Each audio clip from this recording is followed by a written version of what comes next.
Imagine a royal physician, not with the familiar array of herbs and tinctures we might expect, but with a meticulously labeled box of powder, a rather unsettling concoction of ground human remains, confidently prescribing it within the opulent gilded courts of Europe.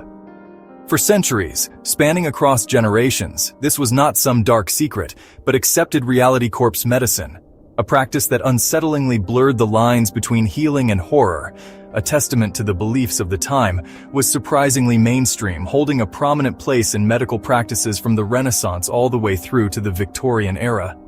Doctors, esteemed scholars, and even members of the clergy, figures of authority and knowledge, fervently believed that the dead, and in particular the remains of Egyptian mummies, held within them a potent, almost magical life force, a residual energy from their past existence.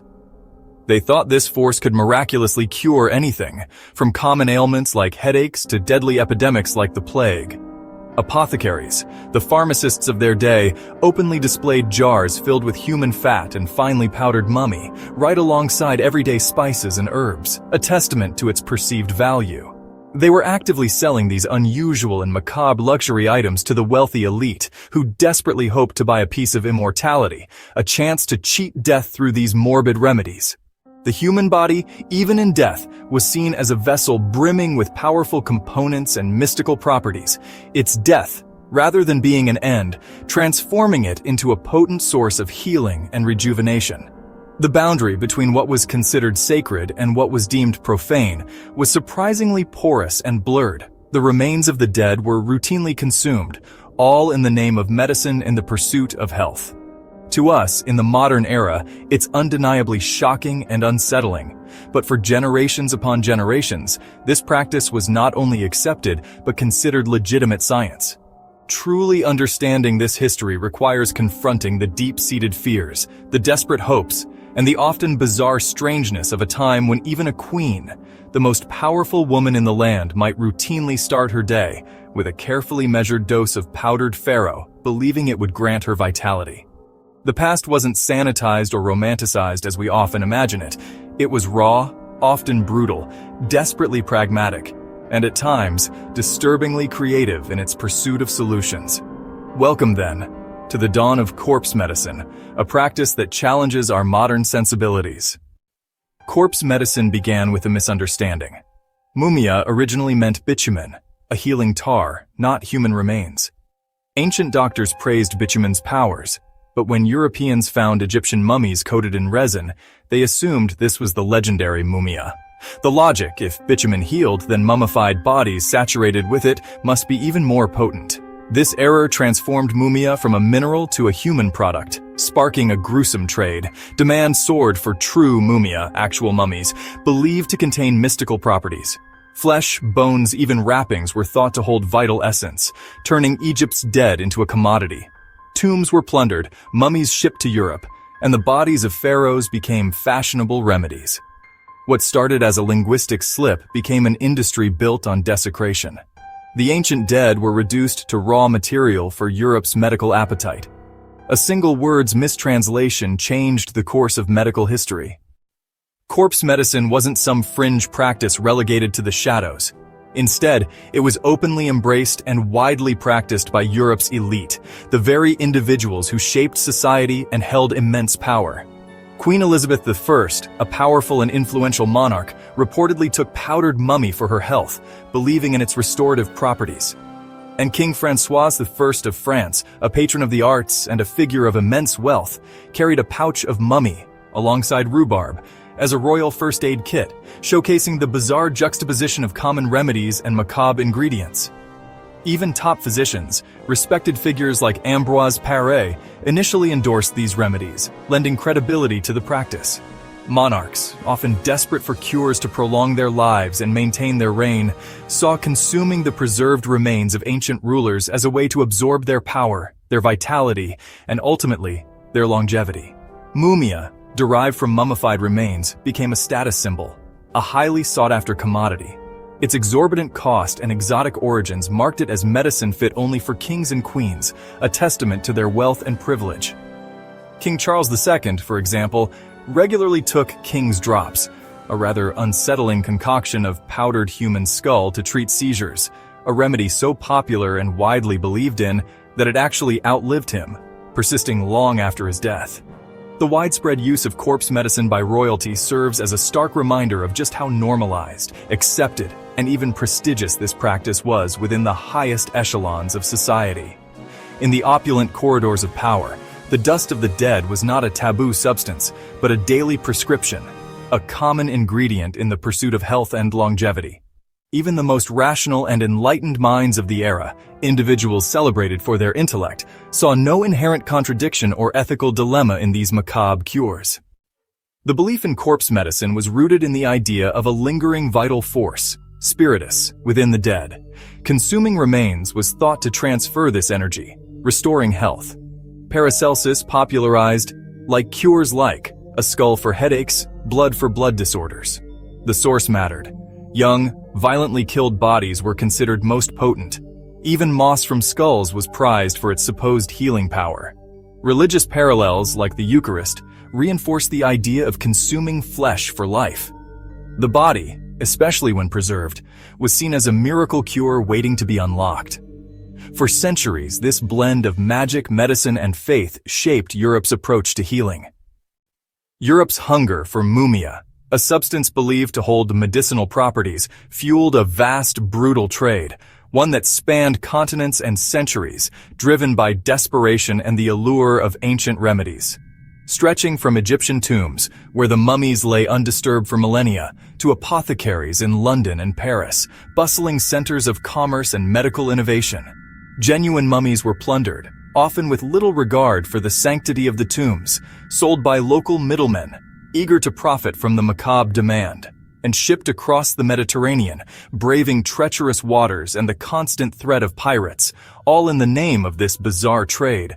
As demand outpaced supply, the pressure to meet the market's needs grew. Counterfeit mummies were made from the recently dead, a grim testament to the lengths people would go to for profit. Criminals, beggars, hospital patients, the vulnerable and marginalized became raw materials in this gruesome industry, prepared to look ancient through artificial aging and deceptive wrapping techniques. These forgeries flooded the market, further blurring the lines between authenticity and deception. Often indistinguishable from the real thing, even to the trained eye of apothecaries and physicians. Mummies, real and fake, became commodities, were auctioned in European ports, alongside spices, silks, and other exotic goods from distant lands. Then ground into powder for medicine, a process that reduced human remains to a marketable substance. The trade was legal, regulated, and immensely profitable, a testament to the power of belief and the allure of the exotic. Destroying thousands of mummies, erasing invaluable historical and cultural artifacts in the pursuit of a supposed cure. Mummy powder became so common, a ubiquitous ingredient in the pharmacopoeia of the time. It appeared in popular culture, reflecting its widespread acceptance and integration into everyday life. Shakespeare references it as a magical ingredient, highlighting the mystical aura surrounding this macabre substance. Apothecaries proudly displayed these products, showcasing their wares with a sense of legitimacy and scientific authority. And the trade became woven into the fabric of society, a dark thread in the tapestry of early modern Europe. The mummy trade was not a secret shame hidden in the shadows, but a celebrated part of the global economy, openly discussed and actively promoted. The dead of Egypt became Europe's medicine, a bizarre and unsettling transformation of ancient remains. Their tombs the first link in a dark supply chain, a network of exploitation and demand that stretched across continents. The legacy of this trade, a complex and disturbing chapter in human history, is a testament to the lengths people will go for a cure and the ethical compromises they are willing to make in the face of disease and death.